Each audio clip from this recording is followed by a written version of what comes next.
शाई प्रतिष्ठान आयोजित वर्ष 4 स्पर्धेचं नाव आहे साहित्य केशरी महाकाव्य करंडक 2026साठी मी माझी कविता पाठवत आहे. कवितेचं शीर्षक आहे वेळ. कवितेचं शीर्षक वेळ. वेळी अवेळी येते ती वेळ आपल्यावर, जशी कोसळली ती वीज दादांवर. सुचत काहीच नाही ती विचित्र असल्यावर. आपत्ती असो किंवा परिस्थिती वेळ जालिम औषध यावर. सावरून ती आपल्याला भरून काढते घाव, परिस्थिती ही भूतकाळात जमा झाल्यावर. वेळेसारखे जालिम औषध कोणतेच नाही. ही जेव्हा येते ना तेव्हा सांगून नक्कीच येत नाही, आणि जेव्हा येते तेव्हा शिकून जाते संयम आणि बरंच काही. वेळेत संधीचे करावे सोने, कारण तिचे आपल्याशी काहीच नसते देणे आणि घेणे.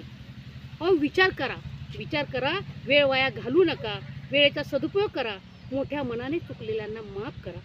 पण वेळेला वेळेतच हे सारं काही करा.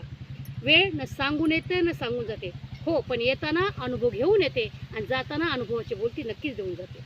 उपकार तिचे मानावे ना की दुःख उगाळत बसावे.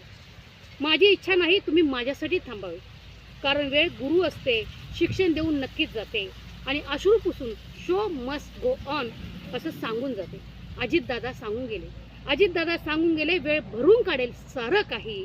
मला विश्वास आहे, मला महाराष्ट्र विसरणार नाही, कारण मी इतिहासात जमा आहे, भूतकाळात अजिबात नाही. भूतकाळात मी जिवंतच होतो आहे, आणि कारण मी महाराष्ट्राला चांगलाच परिचित होतो आहे. जय हिंद, जय महाराष्ट्र.